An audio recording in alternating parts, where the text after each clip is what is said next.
On the second Tuesday of December 1889, a hog farmer named Silas Boyd walked the ridge trail into Widow's Hollow to return a borrowed crosscut saw to the trapper who worked that ground, and he found the cabin door standing open to the snow, the fire dead in the hearth for what looked to him like the better part of a week, and no sign anywhere of the man he had come to see. The trapper was Amos Tandy, 46 years old, who had run his lines through that hollow for 11 winters and had never once, in all that time, left a fire to go cold or a door to stand open against the weather. Boyd called his name across the clearing until his voice gave out. No one answered him but the snow, falling straight down through windless air.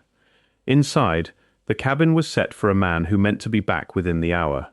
A skillet sat on the cold iron, with grease still in it, unspoiled by the cold long enough that Boyd could tell it had gone hard only recently.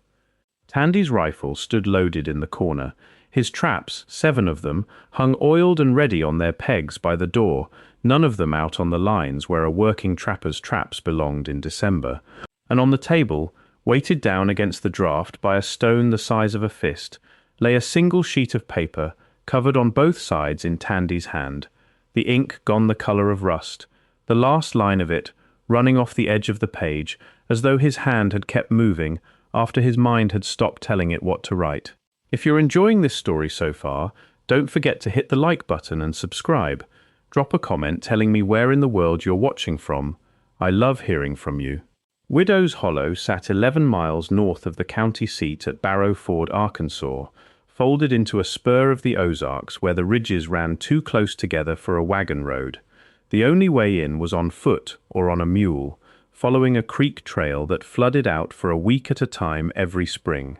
The nearest telegraph office was in Barrow Ford itself, and the nearest doctor besides. A man could live a season in that hollow and see no one but the trapper working the next ridge over, and most men who worked it did exactly that, by choice, because the hollow held fur enough for one line and not two.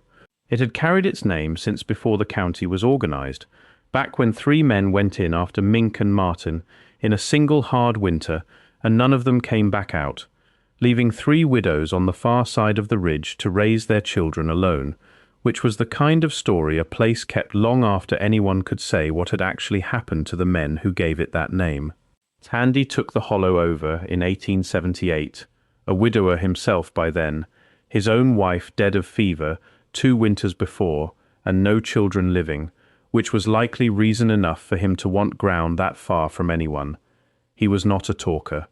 The county assessor's rolls listed him plainly as a trapper and sometime guide, his personal property valued at $80, and the only other mark against his name in any surviving document was a receipt from a Barrow Ford outfitter for traps, salt, and ammunition, purchased twice a year without fail, the same 2 weeks every spring and fall, for 11 years running. When he missed the spring order in 1890, the outfitter noted it in his ledger and thought no more of it. A man who kept to himself that thoroughly was, in the country's plain judgment, entitled to miss an order without anyone riding out to check on him. Fur brought a trapper his money once a year, when a buyer came up from Barrow Ford with a wagon and a set of scales, and the rest of the season a man like Tandy lived on what he shot and what he could go without. It was a chosen life, and the men who chose it were rarely asked to explain themselves, because a hollow that could swallow 3 husbands in a single winter 2 generations back had already taught the county not to ask a trapper too many questions about why he preferred the trees to the town. Boyd rode the 11 miles to Barrow Ford that same afternoon and gave his account to Sheriff Wyatt Calloway, who took it down in the county daybook in his own hand, the entries running in an unbroken line back to 1883. Boyd told the sheriff what he had seen inside the cabin, and then, almost as an afterthought, what he had seen outside it. That second part was the detail he kept coming back to for the rest of his life. The snow around the cabin had been swept in one direction only, in long curved strokes running outward from the door toward the tree line, as if something with a great deal of patience had gone over the same ground again and again with a broom, or a limb, or something else entirely, erasing whatever had first been printed into it. Boyd was clear on this when Calloway pressed him. The marks were not tracks. They were not wind, because the hollow that week had been dead still, and he had stood in it long enough to know the difference. The strokes were even, spaced a hand's width apart, running the full 60 feet from the cabin door to where the trees started, and they stopped dead at the tree line, as though whatever made them had walked backward into the woods, smoothing its own trail out from under itself as it went. Calloway wrote this down without comment, in the same flat hand he used for cattle theft and boundary disputes, and the entry sits in the daybook today exactly as Boyd gave it, filed between a report of a stolen mule and a note about the winter's first hard freeze. Calloway rode out to the hollow himself the next morning with the county physician, a man named Emery Slate, who had signed more inquest findings in Barrow County than any other doctor in its short history. They measured the swept ground and found it ran, as Boyd had said, 61 feet from the cabin threshold to the tree line, in strokes and even 8 inches apart. They found no boot prints anywhere in the clearing besides Boyd's own from the day before, no drag marks, no blood, no sign of a struggle inside the cabin, where every object stood in its place as though its owner had set it down and stepped outside for a moment that never ended.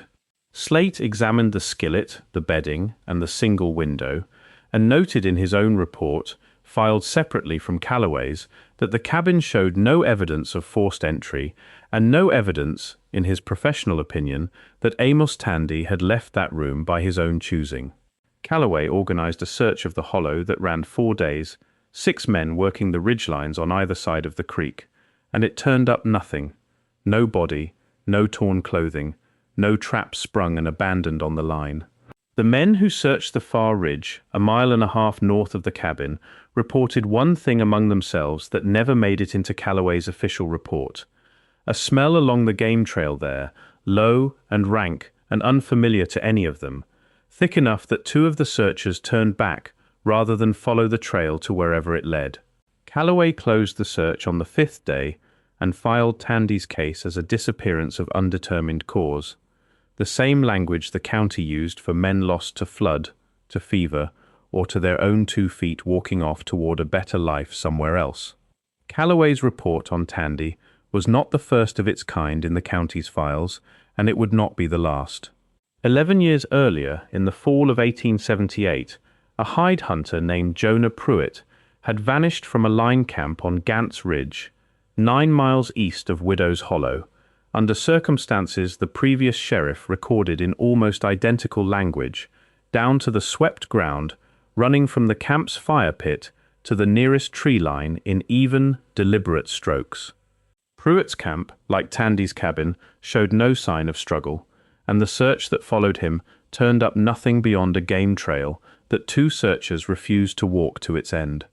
4 years after that, in the spring of 1882, a trapper named Elam Ruck disappeared from a line he ran along Loyal Creek, 12 miles south. The deputy who investigated, a young man new to the job, wrote in his own report that the swept marks around Ruck's camp ran in strokes he measured personally at 8 inches apart, the same spacing Boyd would describe from Tandy's cabin 7 years before he had any reason to know the earlier report even existed. None of these 3 men had ever met, so far as any surviving record shows, and none of the officers who investigated them worked from the same office or read the same files. Pruitt's case was handled out of the county's eastern precinct. Ruck's was handled by a deputy working alone, months before Calloway ever took the sheriff's post, and yet 3 men separated by years and ridgelines produced the same width between the same kind of strokes in the same kind of snow, describing a thing none of them could otherwise explain, in almost the same words. It is the detail that has kept Barrow County's older families quiet about that hollow for longer than any of them can say why. Pruitt had been 39, a hide hunter working alone for a St. Louis furrier, and Ruck had been 32, working ground inherited from an uncle who had worked it before him without incident for 20 years. Nothing in either man's history connects him to the other, or to Tandy, beyond the ground and the season, which is why the matching detail carries the weight it does. A single strange report can be dismissed as one man's fright working on him in the dark. 3, filed a decade apart by officers who never compared notes, are harder to set down as coincidence. If you're hooked on this story, make sure to subscribe and turn on notifications so you never miss an upload. Your support means everything and helps me bring you more emotional stories like this one. The county daybook that recorded Boyd's account and Calloway's search is bound in oilcloth and still exists, held today in a private collection 2 counties over, its entries running without interruption from 1883 to 1899, with one exception. 6 pages are missing, covering the 11 days directly following the close of Calloway's search, and they are missing cleanly. The stubs at the gutter are even and straight, cut with a blade rather than torn by hand, close enough to the binding that a casual reading of the book gives no sign anything was ever removed. The entry that resumes on the 12th day is in Calloway's hand, unremarkable, concerning a fence dispute between 2 farms on the county's western edge, as though the intervening 11 days had simply never been written down at all. 11 days after the close of the search, county records show a formal transfer request filed by Calloway's junior deputy, a young man named Hollis Cotter, who had worked the sheriff's office for 3 years and had personally walked the game trail on the far ridge during the search for Tandy. Cotter's request asked to be reassigned to the county's flatland precinct, 110 miles east, citing in his own words a preference for settled country, and it was granted within the week, faster than any other transfer request filed in Barrow County that decade.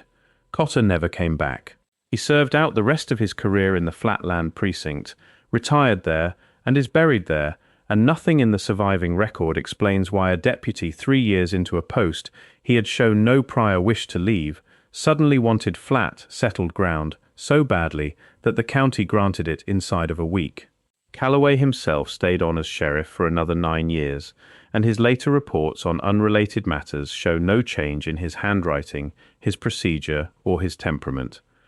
It is this asymmetry, more than the missing pages themselves, that has interested the handful of researchers who have gone looking at this file, because whatever happened during those 11 days appears to have cost the county a deputy without visibly costing it a sheriff, and no surviving document explains why the 2 men who worked the same search 4 days apart came away from it so differently. What Tandy wrote on the night before he vanished survives because Silas Boyd, for reasons he never fully explained even to his own family, folded the page into his coat before Calloway arrived and did not hand it over with the rest of his account. It stayed in the Boyd family for 4 generations, kept folded inside the cover of a family Bible, until a descendant donated it in 1961 to a small historical society 2 counties from Barrow Ford, where it can still be examined today by anyone willing to make the drive and ask. What follows is taken directly from that page,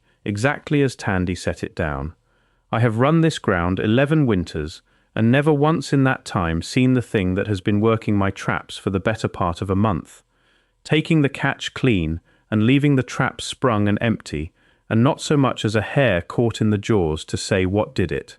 3 nights back I sat up on the ridge trail with the rifle across my knees, meaning to see it for myself, and near dawn I did, standing at the tree line where the game trail comes down off the north face, tall as a man and taller, standing the way a man stands and not the way an animal stands, and it did not run from the light when I raised the lantern.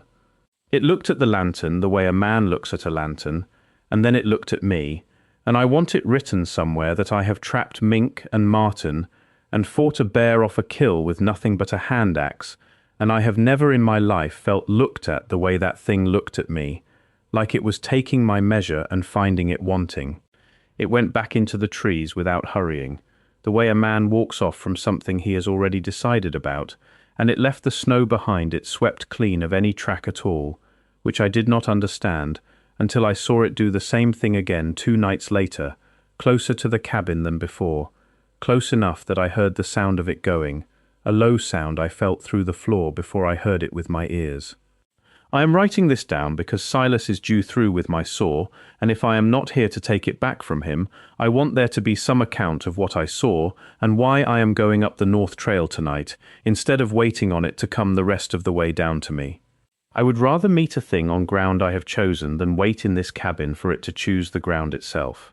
If I do not come back down off that ridge, Silas will know what to tell Calloway, and Calloway can make of it what he hiss. The page ends there, mid-sentence, the ink running thin toward the last word, as though the pen had been lifted before the sentence found its end.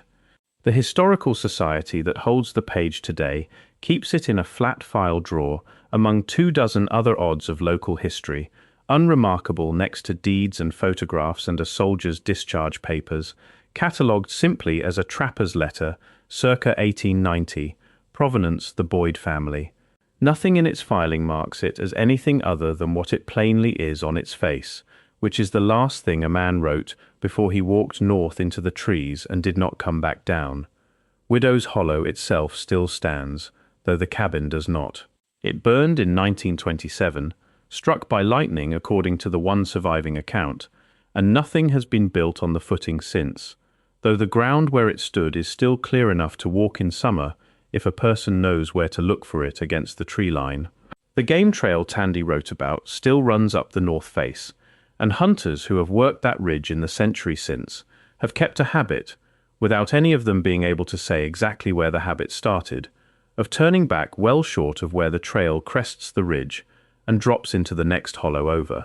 The county still carries Widow's Hollow on its plat maps, unchanged since before Tandy ever set a trap there, sitting quietly among the fence lines and section numbers, as though nothing about it had ever needed explaining. Boyd's account, Calloway's search, Cotter's transfer, and Tandy's own hand on that last unfinished page all point toward the same plain reading. A man who had spent 11 winters reading everything the woods could tell him finally read something that read him back, and he chose, in the end, to go and meet it, rather than sit inside 4 log walls and wait for it to come the rest of the way down to him. Taken at its word, the record says the ridge kept what it was given that night, and gave nothing back.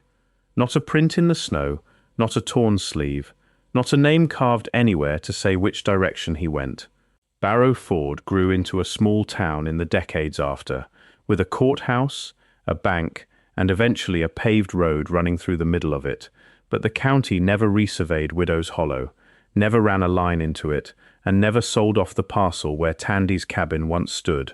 though it sits unclaimed on the tax rolls to this day, under a heading that simply reads County Reserve, no further explanation given. Silas Boyd lived another 40 years after that December afternoon, farmed his hogs, raised 5 children, and by every account left behind, was an ordinary man in every particular but one. He would not walk the ridge trail into that hollow again for the rest of his life, and when his grandchildren asked him why, the only answer any of them ever got was that some ground says its piece once, and a man is a fool to go back and ask it to say it twice. Thank you so much for watching until the end. If you loved this story, check out the other videos on your screen now. I think you'll really enjoy them. And don't forget to subscribe if you haven't already. See you in the next story.